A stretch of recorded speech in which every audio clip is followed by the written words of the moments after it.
Good afternoon, everyone. It is both an honor and a joy to welcome you here today on behalf of the Rickenbacker Woods Foundation. This place is rooted in legacy and community and in a shared vision for the future. And today we are especially proud to welcome someone who has stood alongside us in that vision from the very beginning, our Mayor Andrew Ginther.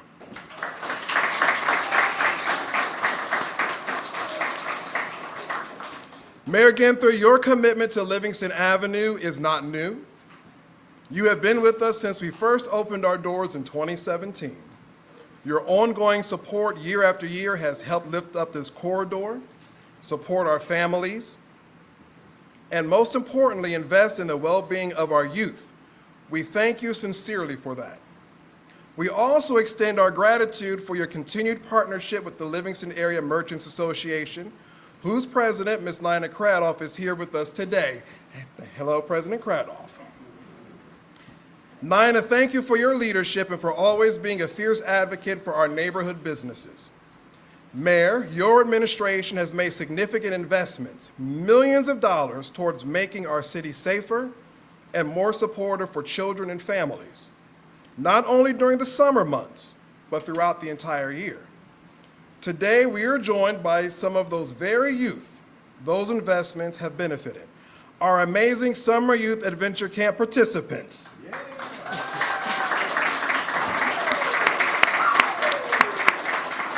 I see you out there. How are you enjoying day number 2 of camp? Yeah. All right.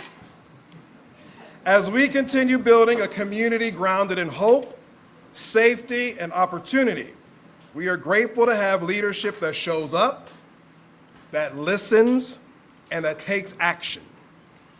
Following today's remarks, I invite you all to stay and enjoy some refreshments. We have strawberry shortcake and ice cream, generously provided by our board member, Doreen Uhas-Sauer, who also serves as chair of the University Area Commission.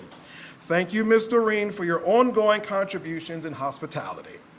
And now, it is my great pleasure to introduce someone who needs no introduction here on Livingston Avenue, our friend, my friend, and the mayor of the great city of Columbus, Mayor Andrew J. Ginther.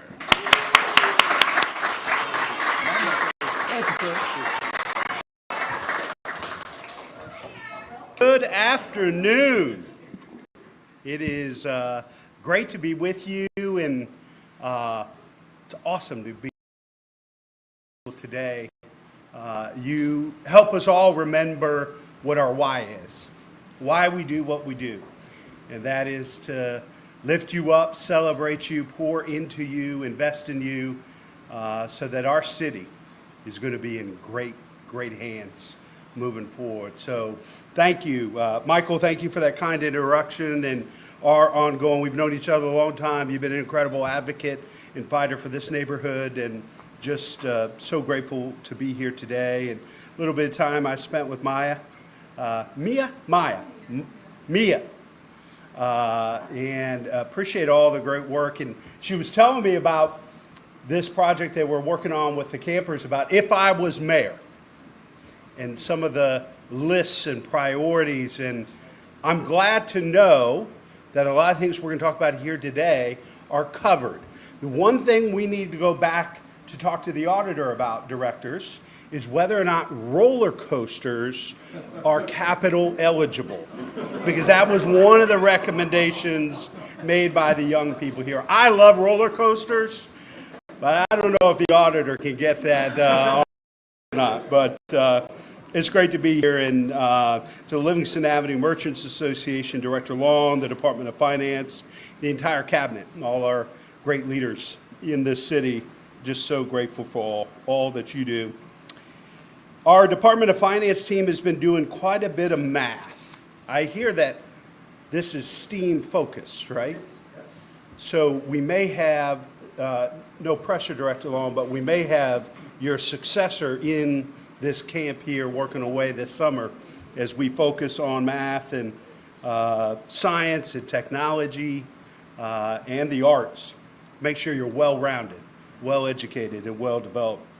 I'm excited about this capital budget. I'd love for you to take what you learn in camp this summer and come work for the city one day. We need great public servants, and the city's a pretty good place to work. And I still believe that we have some of the best jobs of any public service in the country, because these directors can go in neighborhoods all over our city and see their and their fingerprints, their team's fingerprints on things that make a difference in people's lives. So a great place for public service, young people, if you want to come work for the city. It's good to be back here in Driving Park. I was fortunate to join a group from the Livingston Avenue Merchants Association 2 weeks ago to hear about their cares and concerns for their community. My condolences remain with these business owners in the Driving Park neighborhood as you continue to mourn of the loss of a great neighbor. And I remain committed to carrying out the safety improvements we discussed so we can continue to improve quality of life in your neighborhood and in neighborhoods throughout our city. So, from May 18th to the 31st, city crews and Columbus Police were here on Livingston Avenue in this corridor to make safety improvements and investments as part of our Clean and Safe Corridors initiative. So before we get into the capital budget, I want to share just a few of the results of all this great work that we were able to achieve. So over those 2 weeks, we made 5 felony and 4 misdemeanor arrests. We recovered 126 grams of drugs and 2 firearms. We impounded 33 vehicles and cited another 128 vehicles. Worked 9 crime hotspots. Worked 73 requests made to 311 for our kiddos. That's where you call if there's a street light out, or trash hasn't been picked up, or curbs that need to be dealt with. We collected 17 tons of litter and bulk refuse. You know what that is? That's the stuff that makes our neighborhood look dirty, which also can lead to making it look unsafe and a hard place to do business and raise a family. Very important. We patched 591 potholes. Who knows what a pothole is? They tear your car up, something fierce. So we fix those up, because the last thing we want is mom and dad's car being in the shop and not able to get you to camp or to work or doing whatever needs to be done. And we also hung and posted 187 new street signs. This was all done to make this corridor safer, more vibrant, and inviting to the people who live and shop along Livingston Avenue. It's good progress, and we remain steadfast in our commitment to Livingston Avenue and to the Driving Park neighborhood. Today, we continue our investment in this neighborhood and others with the introduction of my 2025 capital budget proposal. As a next step in the Clean and Safe Corridors initiative, the City of Columbus will invest another $5 million from the capital budget to install more lighting, cameras, and other infrastructure along the Livingston, Parsons, Sullivan, and High Street commercial corridors that have been a part of this program. So when we announced this, it was a lot of city staff and operating resources. We said we'd follow it up with capital investments, because we want to keep building momentum, making sure these corridors are safe for you to shop, to do business, and for families to gather. Investing in our collective safety, prosperity, and well-being is one of the most important things we can do as a city, which is why this capital budget, which includes just over $2 billion in new funding and nearly $819 million in carryover funding, will help us build new police stations, purchase fire trucks. Who likes fire trucks here? Create safer interactions and bikeways so that you can ride your bikes safer in this community and communities around the city. Create safer intersections. Who wants to be safer on foot or on bike in their neighborhoods? I know I do. And we know that by investing here, we can save lives and make lives better throughout our community. Expand our recreation facilities. Who wants more pools and rec centers? I know I do. And support high-quality, affordable housing development, right? you know, a place where you and your family can thrive, and make sure that grandma and grandpa have safe, affordable places that they can either stay in or get access to, that they can age in place in their neighborhood.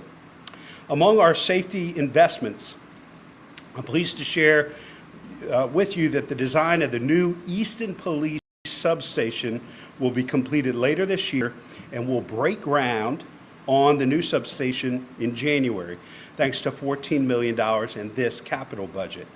This is an important investment. A lot of people don't realize, they think of Easton, they think about the mall. There are more jobs in Easton than any other area of our city besides downtown. And those are folks that aren't working at the mall and the restaurants, but all the people that work for Huntington and MI and all the other major employers that are up around Easton. And that helps to fund police officers, firefighters, public health professionals, recreation and park staff in neighborhoods throughout the whole city. So the safer and healthier and stronger we make Easton, the safer, healthier, and stronger we make our entire city. Our proposal also includes $15 million in new fire vehicles and apparatus, our largest commitment to fire apparatus in the last 10 years.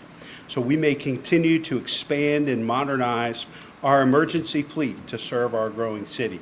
If you or your family have an emergency and they call 911, we want to make sure you have the absolute best coming to your home to protect you and your family. Some additional safety investments include $2 million to begin designing and deploying a new records management system within the Columbus Division of Police, so that we may use the latest technology and data analytics to anticipate, prevent, and solve crimes, make us all safer. $1.9 million for police facility renovations, $1.5 million for fire facility renovations, and $15 million in new funding for the new Franklin County Municipal Court building that's being designed and built collaboratively with Franklin County. I remain committed to ensuring that Columbus is the safest big city in America, and our continued investment in our facilities and technology will continue to get us there. One of the most important investments we can make in our collective safety doesn't fall in the ledger of the Public Safety Department. It comes by ensuring that every Columbus resident is safely and securely housed. That's why I'm also committing $50 million of the capital budget to creating more affordable housing in neighborhoods throughout the city. We've used our capital budget previously to support the construction of developments like Mulvey Place in Linden, Topiary Park downtown, and the Sinclair on the north side of the city. This will help keep those investments flowing, because we know that everybody deserves a safe, affordable place to live in our community. If you work here, you ought to be able to afford to live here. And that's what this investment's all about. Anybody notice any potholes or rough roads around town? I tell you what, that's why we're investing $54 million for street resurfacing, $16 million for roadway and intersection upgrades, and over $31 million for pedestrian safety and bikeway projects to keep our roadways safe and smooth. If you're on foot or on a bike, you deserve to be as safe as if you were in a car in our city. That's why we're recommending we invest $5.3 million to continue implementing our Vision Zero action plan. That seeks to eliminate traffic-related fatalities on our roads and intersections. These funds will enable changes at some of the most dangerous intersections and crosswalks, so we can keep everyone on our streets safe. And finally, $8 million of this capital budget is dedicated to facility improvements for Columbus nonprofit organizations. These are our partner organizations that provide great services to our neighbors throughout the city. And this is a time when many human service organizations and nonprofits are seeing cuts and freezes by the state and federal governments. This funding includes $1.5 million for the Poindexter Museum, $1 million for the King Arts Complex, $750,000 for Dress for Success, $650,000 for COSI. Who loves COSI? The best children's science museum in America. And Dr. Bertley and his team do an incredible job working for all of us. And $500,000 each for the Urban League, Franklin Park Conservatory, the Buckeye Ranch, Junior Achievement, and the Ohio History Connection. Great partners of ours. To the young people in the room, I'm proud to say that your city is investing in your future. We're investing so you can be safe, you can have fun. We're investing so Columbus remains a place where you love to live. I want you to get out and explore and learn about the world, but I want you to come back to Columbus to have an incredible career and raise your own family. And I'm proud to say that we can say that every child in Columbus, no matter what neighborhood they live in, will be impacted by this capital budget. We're really excited about this budget. We're looking forward to partnering with our colleagues on Columbus City Council to capture feedback from residents and folks in the neighborhood and put it into action. I am so grateful for everybody's work. We'll be hosting a series of public meetings on this budget, which will be announced on columbus.gov/capital. And with that, I'll be happy to take questions from the press, and we'll try to be quick because I got to give it up for the kids in this room. I think they've been absolutely amazing.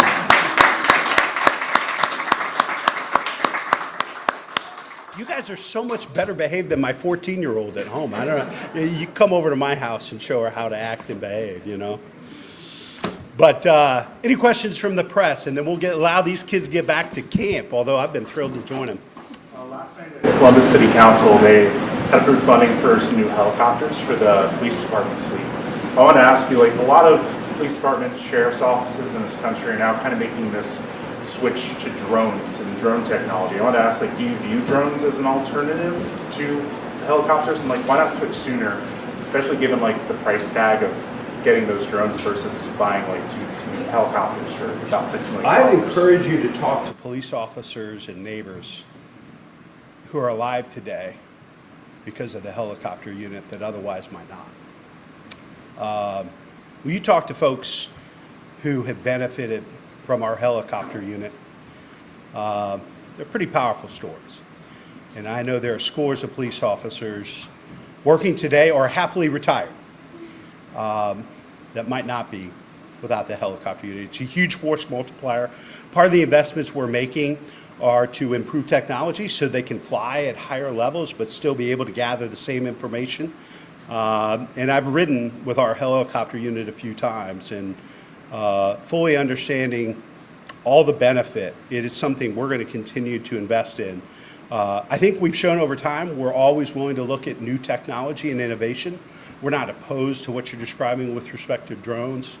I think it'd be pretty tough to beat our officers and the helicopter unit for what they do now, but we'll always leave the door open. As a follow-up, I guess, is it because for one reason the city has a commitment to, I guess, having those 21 helicopter pilots on staff trained, ready to fly those? Is that a reason why the helicopter fleet is, I guess, being kept longer and being updated more? I think because it saves lives. It helps protect our officers. It helps get people in custody who are a threat to children and families because it works, and it works really well. Yeah. Kevin, you want to go? Sure. Thanks, Mayor.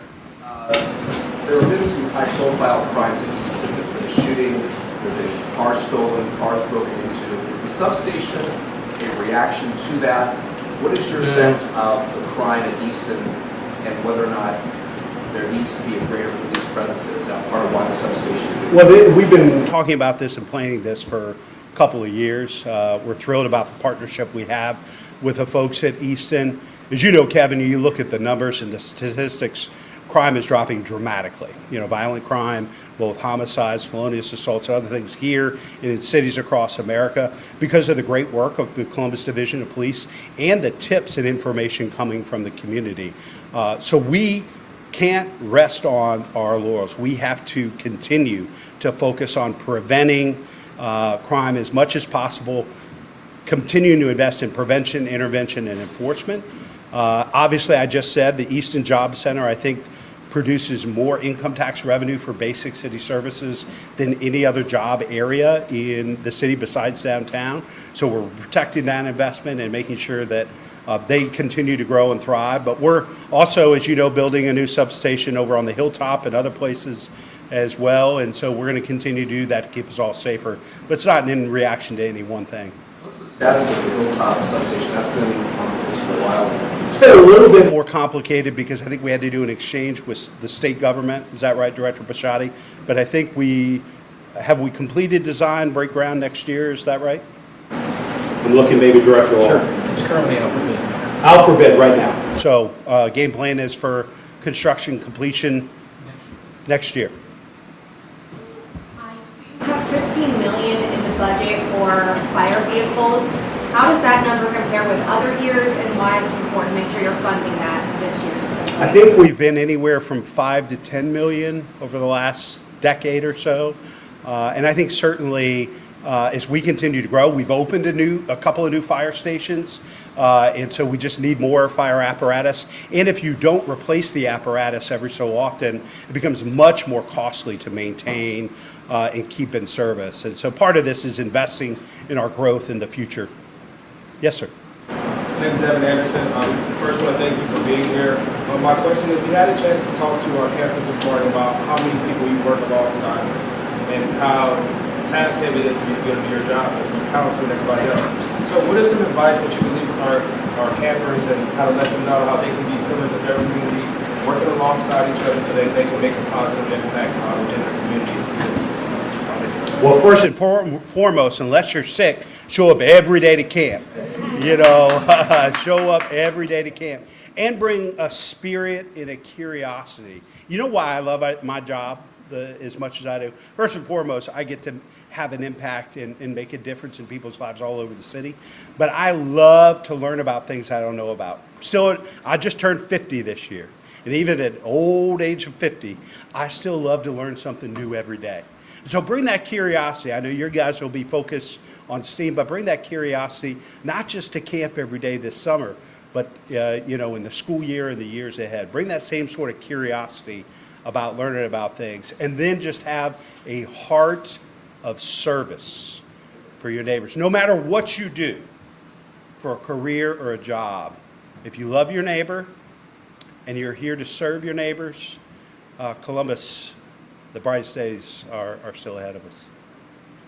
Jordan. Mayor, the Facilities Authority put out there yesterday that they want $400 million for improvements in nationwide arena. Should the city contribute to that in future capital budgets? You know, we'll certainly keep an open mind, but, you know, public-private partnerships are good for downtown development and economic development and, you know, all the other major issues facing this community. A public-private partnership, I think, makes sense for investments in the CFA. The public sector has a role, but so does the private sector, and I look forward to conversations with them about how they're going to partner with us. Go ahead. Who's next? I'll go. You go. So it's been almost 1 year since the ransomware attack on the city with Reseda shut down a lot of the city systems, and I wanted to ask you for first an update on the city systems. Are we 100% restored yet? And then also, what lessons did the city take from that ransomware attack? Well, we're still wrapping up, I think, the investigation and report. Where are we at systems-wise? Are we everything's fully restored and back up and running? And we're hoping to be able to share more here in the coming weeks. Yeah. Do like 2 more questions? Yeah. We're keeping kids. Yeah, the kids have been great. I'll stick around if you guys have more. But Mayor, you mentioned the intersections to improve the safety. For those people that live around those intersections in our city, what specifically is the city doing to make them safer for people who go bike, walk, and drive? well, there's a new unprecedented partnership. I remember Directors Scacco and Pisciotti met just recently about more ways that public service and public safety can work together on this. I think we're taking a look at everything from lighting, signage, speed enforcement, other ways to get folks to slow down, be more mindful, but also making sure we have safer places for people on foot and on bike. As you know, a lot of Columbus developed after 1950, which means we kind of developed around the use of the car. And so what we're trying to do now in 2025 is make sure that everybody on a bike or on foot is as safe as somebody in a car. It's going to take time, but that's where the Vision Zero comes in. It's all about pedestrian and cyclist safety, and so that's where that money will be going. But there are probably about 10 intersections that are responsible for, gosh, probably about 50% of the injuries and fatalities. We all know where these intersections are. People are driving too fast, they're not being mindful, and our intersections weren't developed with pedestrians and cyclists in mind, and that's part of what Vision Zero is all about. And then tell me kind of how overall this budget compared with previous years and what the main focus was this year. You know, I think safety, health, and housing, I mean, those have kind of the biggest focus of this year's capital budget. It's pretty similar, I think, to a more recent year capital budget. And this is totally separate from the bond package that'll be on the ballot this fall. So our goal is with that bond package to continue to have very healthy capital budgets in the future. But I would say safety, health, housing are the big priorities, and it's pretty similar to more recent capital budgets. Jordan? Oh, I was going to ask about the municipal court. Last year had a lot of funding for that, and I don't believe that construction has started. What's the timeline on getting the municipal court built? Chris? So, sure, design is currently underway, and we don't anticipate groundbreaking until sometime next spring. I didn't want to give you bad information. Ask the director and get the good information. Yeah. Sorry, did you have anything else to say on that? No. On Only one more, you might be interrupted snacks. So. that ice cream shops. One more question on the ransomware attack. Like you said, the FBI is also still investigating, and we're almost a year out. I wanted to ask you, has the city to date held anyone responsible or held anyone accountable in-house in the Department of Technology or elsewhere in the city for the city's response to the ransomware attack? What happened initially? Well, I think what we want to make sure is that we have all the information first, so we have a complete and accurate, exhaustive report, and certainly we'll consider that once we have all that information. We've taken some steps, as you know, in the operating budget, a significant investment there. We're looking at additional significant investments from capital budgets to make sure that we're better prepared. But I want to remind everybody there were 150 cities in America who have endured cyber attacks in the last 18 months. I mean, this is happening in places all over America. I just wrapped up my final U.S. Conference of Mayors annual meeting in Tampa, and there are cities all over the country, hospitals, universities. I mean, how many times do you get notice from a corporation who's had a data breach or a victim of a cyber attack? So we are not unique or isolated. This is something that we're going to face, and I think, unfortunately, we're going to see a lot more of. So we've got to change the way we do business, invest, make some capital investments, do better training. But I think progress is making its way. Thanks, everybody. And most importantly, thanks to these amazing kids for letting us come in today.